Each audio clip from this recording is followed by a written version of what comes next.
Hello guys, आज का हमारा टॉपिक है inclusive practices in classroom for all, techniques and method used for adaptation of content. Means सभी के लिए कक्षाओं में समावेशी अभ्यास और सामग्री के अनुकूलन की विधियाँ एवं तकनीक। तो इसमें मैंने इस टॉपिक के लिए कुछ पॉइंट्स लिखे हैं, तो हम उस पॉइंट्स को मैं पढ़ती हूँ तो आपको समझ में आएगा। तो फर्स्ट पॉइंट है, विकलांग छात्रों के लिए कक्षा में सफल होने की कुंजी क्या है?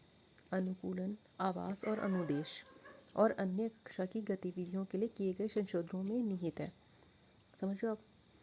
उसके बाद आता है अनुकूलन, मतलब अडेप्टेशन बोलते हैं हम इसको ना इंग्लिश में। आवास और संशोधन विनिमय शब्दों की तरह है। विनिमय मतलब जो एक्सचेंज होता है ना, तीनों मतलब एक दूसरे की जगह पे यूज़ किए जा सकते हैं, लेकिन जब इन्हें शामिल करते हैं तो इनका अलग अलग अर्थ होता है। अब आवास और संशोधन दो अलग अलग प्रकार के पाठ्यक्रम अनुकूलन के रूप में कार्य करते हैं। आवास मतलब वो जहाँ पे रहते हैं। संशोधन का इंग्लिश में मुझे मालूम नहीं चल रहा है अभी। तो अनुकूलन आवास और संशोधनों को छात्रों के लिए उनकी आवश्यकताओं और उनकी व्यक्तिगत सीखने की शैली और हितों के आधार पर अलग अलग किया जाना चाहिए, ऐसा माना जाता है। नेक्स्ट है पॉइंट,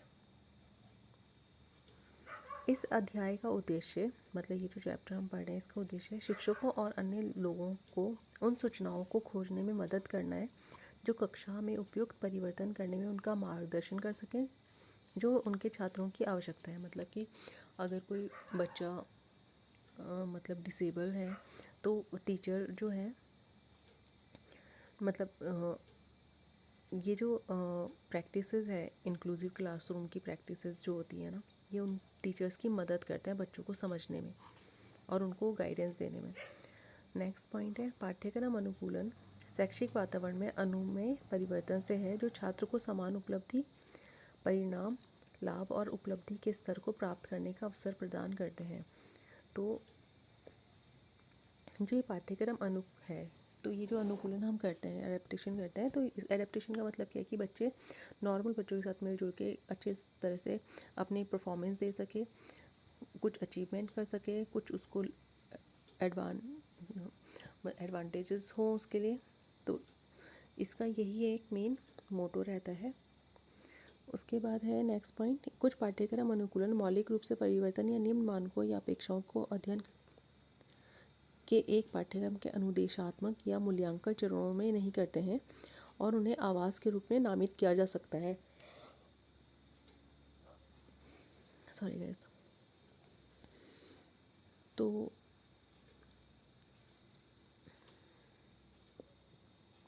इसमें कहने का मतलब ये कि कुछ पाठ्यक्रम ऐसे होते हैं जो मतलब उनको इंस्ट्रक्शन नहीं दिया जाता है या उनका इवैल्यूएशन नहीं किया जा सकता, बस उन्हें एक अडेप्टेशन के लिए रखा जा सकता है बस ना, कि हाँ ये नॉमिनेट किया गया है कि हमने इसको रखा है अपनी क्लास में। इसके विपरीत संशोधनों में पाठ्यक्रम अनुकूलन का उल्लेख है जो अपेक्षाओं या मानकों को बदलता या कम करता रहता है। नेक्स्ट पॉइंट है, जो छात्र पढ़ने में संघर्ष करते हैं वह टॉम सॉयर के एडवेंचर्स को पढ़ सकते हैं।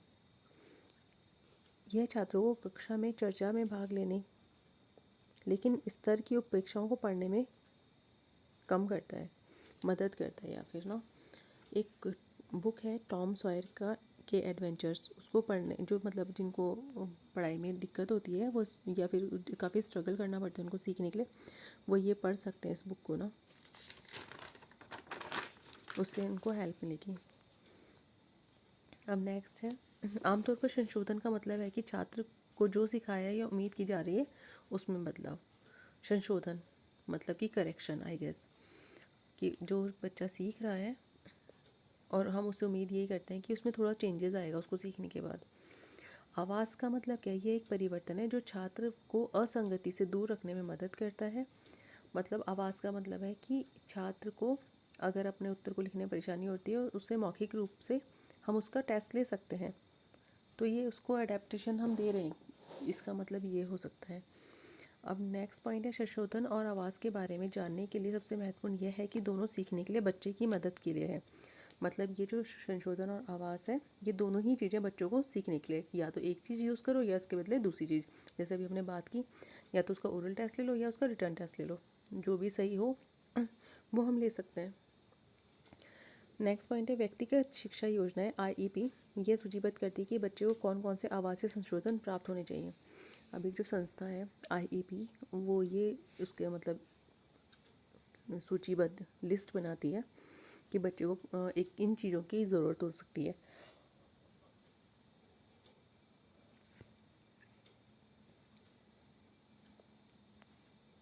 नेक्स्ट है आइडिया, एक संस्था और है विकलांग व्यक्ति शिक्षा अधिनियम जिसे बोलते हैं। ओके, विशेष रूप से डिज़ाइन किए गए निर्देश को निम्न प्रकार से परिभाषित करता है। इसका फर्स्ट पॉइंट है विशेष रूप से डिज़ाइन किए हुए निर्देश का अर्थ है एक योग्य बच्चे की आवश्यकता अनुरूप होना। इस भाग के तहत सामग्री कार्यप्रणाली निर्देश का वितरण आता है। इसमें बच्चों को सामग्री दी जाती है, कार्यप्रणाली उसका निर्देश दिए जाते हैं। सेकेंड पॉइंट है बच्चे की अपंग आवश्यकताओं के परिणाम स्वरूप बच्चे की विकलांगता। अच्छा, सेकेंड पॉइंट में आता है कि अगर बच्चा अपंग है तो उसकी आवश्यकताओं और उसके परिणाम स्वरूप बच्चे की विकलांगता को देखना होता है, उसके बाद ही उसको कैसे बढ़ाना है वो चीज़ देखनी होती है। थर्ड है बच्चे की पहुंच तक पाठ्यक्रम तक सुनिश्चित करना, मतलब अगर बच्चा अपंग है तो उसकी पहुंच तक पाठ्यक्रम लेके जाना, ताकि बच्चा सार्वजनिक संस्था के अधिकार क्षेत्र के भीतर शैक्षिक मानकों को पूरा कर सके। मतलब उसे अपने एजुकेशनल जो उसके मतलब उसकी एजुकेशन के रिगार्डिंग उसको कोई भी चीज़ जो चाहिए वो उसको पूरा हो सके उसके लिए ना। इस प्रकार विशेष शिक्षा प्रणाली में सामग्री, कार्यप्रणाली एवं शिक्षा का वितरण शामिल है। उसके बाद मैंने कुछ क्वेश्चंस बच्चों को लिख के दिए थे। अब ये कोरोना की वजह से ही है जो मैंने बनाया था, क्योंकि क्लासरूम अटेंड नहीं कर पाया कोई भी। तो मैंने क्वेश्चन दिया था छात्रों की आवश्यकता अनुसार शिक्षण रणनीतियों को कैसे अनुकूलित किया जा सकता है। अगर आपके पास इस क्वेश्चन का आंसर है तो अच्छी बात है बहुत, अगर नहीं है तो मैं आपको इसका भी रिटर्न वर्क करके दूंगी कुछ दिनों बाद और अगर आपको चाहिए तो आप मुझे कमेंट में लिख देना और आपको आपके टॉपिक के अकॉर्डिंग मिल जाएगा जो आपका टॉपिक है उसका आंसर। तो आप मुझे थोड़ा सा मोटिवेट कीजिए और मेरे चैनल को सब्सक्राइब और लाइक ज़रूर कीजिए इस वीडियो को। Thank you so much.